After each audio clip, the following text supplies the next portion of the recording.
நண்பர்களுக்கு வணக்கம். நான் தங்கராஜா பேசுகிறேன், இரண்டாம் கட்டிலேருந்து. பாருங்கள் நண்பர்களே, இன்றைக்கி நம்ம ஒரு 3 விதமான கத்திரியை பார்க்க போகிறோங்க. அதில் முதல் கத்திரி தாங்க, இது தாங்க நம்மளோட வேங்கேரி முள் கத்திரி, நம்ம பாரம்பரிய ரகம். இது வந்து பார்த்திங்கன்னா பெரிய பெரிய காயாக வருங்க. இப்போ இதுவே வந்து பார்த்திங்கன்னா பிஞ்சு காய் தான்.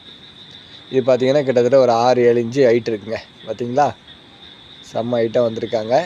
அது மட்டும் இல்லை, இங்கே பாருங்கள், பிஞ்சுகளும் இதிலே ஒரு கிளையிலே 3 பிஞ்சு இருக்குது. அது மாதிரி பாருங்கள், இங்கே பிஞ்சு வர போகிறாங்க. அது மட்டும் இல்லைங்க, இங்கே பாருங்கள் பூக்கள் எவ்வளோ அழகாக எடுத்திருக்காங்க.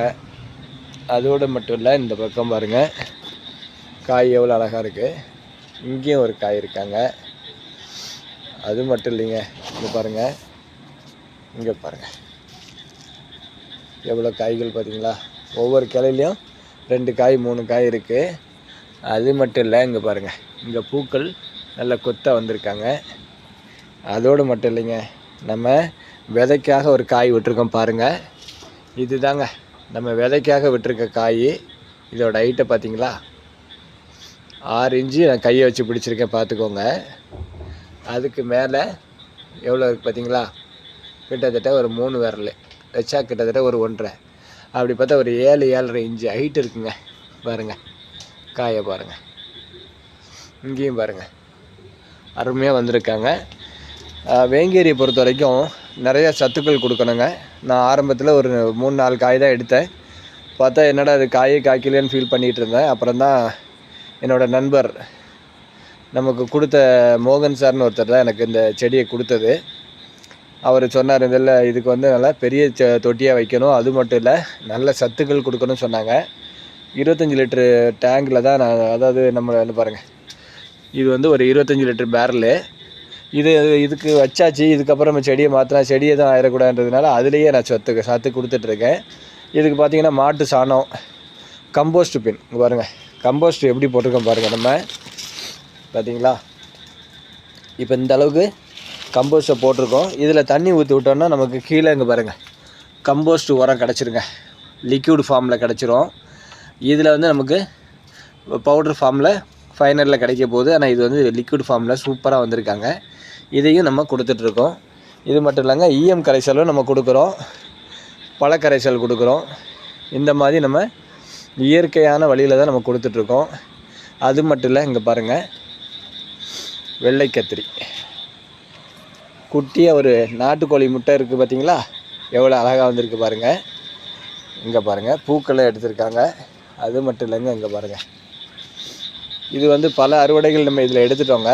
இங்கே பாருங்கள் பிஞ்சு பூமாக இருக்காங்க. இங்கே பாருங்கள் எல்லாமே நல்லாவே வந்திருக்காங்க. ஆனால் ஒன்றுங்க, பயங்கரமான பூச்சி தாக்குதல்களை தாண்டி இவங்கெல்லாம் இந்த அளவுக்கு இருக்காங்க. உண்மையாகவே இதுக்கு நம்ம கொஞ்சம் எஃபோர்ட் போட்டுகிட்டே இருக்கணுங்க. சும்மா ஏதோ செடியை வச்சோம் காய்ச்சிரும் அந்த மாதிரி மைண்ட் செட்டில் இருந்தால் முடியாது. இதுக்கான எஃபர்ட்டை நம்ம கண்டிப்பாக போட்டுகிட்டே தான் இருக்கோம். இங்கேயும் ஒரு செடி இருக்குது பாருங்கள், பார்த்தீங்களா, இங்கே ஒரு பிஞ்சு இருக்குது. அடுத்து பூக்களும் பிஞ்சு அடுத்தடுத்து பிஞ்சு எடுக்கிறாங்க. கண்டிப்பாக இவங்களும் நமக்கு அறுவடை தர தான் போகிறாங்க. இது வெள்ளை கத்திரியை பொறுத்த வரைக்கும் எங்களுக்கு திருநெல்வேலி மாவட்டம் எனக்கு சொந்த ஊர். அங்கே வந்து எங்களுக்கு வெள்ளை கத்திரி வந்து ரொம்ப ஃபேமஸுங்க. நம்ம ஊர்லேருந்து இதுவும் நம்மளோட பாரம்பரிய ரகம்தான். நம்ம முன்னோர்கள் பயன்படுத்திய ரகத்தை நம்ம விட்டுறாமல், நமக்கு ஒரு வாய்ப்பு கிடச்சிது. ஒரே ஒரு காய் ஒருத்தர் கொடுத்தாங்க எங்கள் சொந்தக்காரங்க. அதை வச்சு தாங்க நான் இதை எடுத்து இத்தனை செடியாக்கி உருவாக்கியிருக்கேன். கிட்டத்தட்ட என்கிட்ட இதை வச்சே ஒரு 4 செடி இருக்குது. அதுக்கு ஏற்கனவே ஒரு 2 செடி வந்து இந்த மழையால் வீணாக போயிடுச்சு, இல்லைன்னா அதுவும் நல்லா இருந்திருக்கும். இது மட்டும் இல்லைங்க, இங்கே வாங்க, நம்மளோட வேலூர் முள் கத்திரிங்க பாருங்கள். இது தாங்க முதல் காய். இது வரைக்கும் நமக்கு காய் இதில் அறுவடை பண்ணல. முள் பார்த்திங்கன்னா நல்லாவே நிறைய இருக்குது பாருங்கள். இலையில் எவ்வளோ முள் இருக்குது பாருங்கள், பார்த்தீங்களா. இது முள் கத்திரி தான். இது அடுத்த காய் பாருங்கள், அடுத்த காய். அதே மாதிரி பிஞ்சுகளும் இங்கே பாருங்கள், பார்த்தீங்களா, அடுத்தடுத்து பிஞ்சுகளும் பிடிக்கிறாங்க. இது வேலூர் முள் கத்திரின்னு தான் நான் நினச்சிருக்கேன். ஆனால் கண்டிப்பாக முள் கத்திரின்றதில் மாற்றம் இல்லை. ஆனால் இது கண்டிப்பாக வேலூர் முள் கத்திரியாக தான் இருக்கும். ஏன்னா எனக்கு நண்பர்கள் கொடுத்துருந்தாங்க. நாங்கள் வந்து ஆக்சுவலாக சென்னை மாடி தோட்டன்ற ஒரு குரூப்பில் இருக்கோம். அதில் நமக்கு வந்து எல்லாமே நாங்கள் ஃப்ரீயாக ஷேர் பண்ணிப்போம். யாருக்கும் காசு கொடுக்க மாட்டோம். அதனால் இது வந்து நமக்கு இந்த மாதிரி யாரோ ஒரு நண்பர் கொடுத்தது தான் நம்ம கையில் வந்து சேர்ந்துருக்கு. ரொம்ப அருமையாக இருக்குது பாருங்கள். செடி வந்து நல்லாவே கம்பீரமாக இருக்குது. இங்கே ஒரு கத்திரி இருக்குங்க. இது ஆக்சுவலாக எனக்கு உஜாலான்னு ஒருத்தர் சொல்லியிருக்காங்க. இது கரெக்டாக தெரியல எனக்கு. ஆனால் பாருங்கள் பூக்கள் பாருங்கள் மொட்டு கீழே பூவுமாக இருக்குது. கண்டிப்பாக இதுவும் நமக்கு நல்ல அறுவடை தருங்க. நம்ம இவங்களுக்கெல்லாம் கொஞ்சம் பெரிய இது வந்து ஒரு ஃபில்ட்ரு பைப்பை 2ஆக வெட்டி வச்சுருக்கேங்க. அதில் ஒரு பகுதி தான் இது. இன்னொன்றில் வந்து மிளகா வச்சுருக்கேன். இது பாருங்கள், இது வந்து ஒரு வீட்டில் பிள்ளைங்களுக்கு விளையாட்டுக்கு வாங்கி கொடுத்த ஒரு அதாவது அட்டை மேலே ஒரு துணி மாதிரி பாக்ஸு, அதில் வச்சுருக்காங்க. அருமையாக இருக்குது. இவங்களுக்கு எல்லாமே நம்ம இயற்கை முறையில் தான் சத்துக்கள் கொடுக்குறோம். உங்கள் எல்லாத்துக்குமே நல்லா தெரியும். நண்பர்களே, கண்டிப்பாக முயற்சி பண்ணுங்கள். இந்த மாதிரியான முயற்சிகள் பண்ணி நம்ம இதில் வந்து காய்கறிகள் இருந்த தாண்டி நமக்கு ஒரு மைண்ட் ரிலாக்ஸ் இருக்குங்க.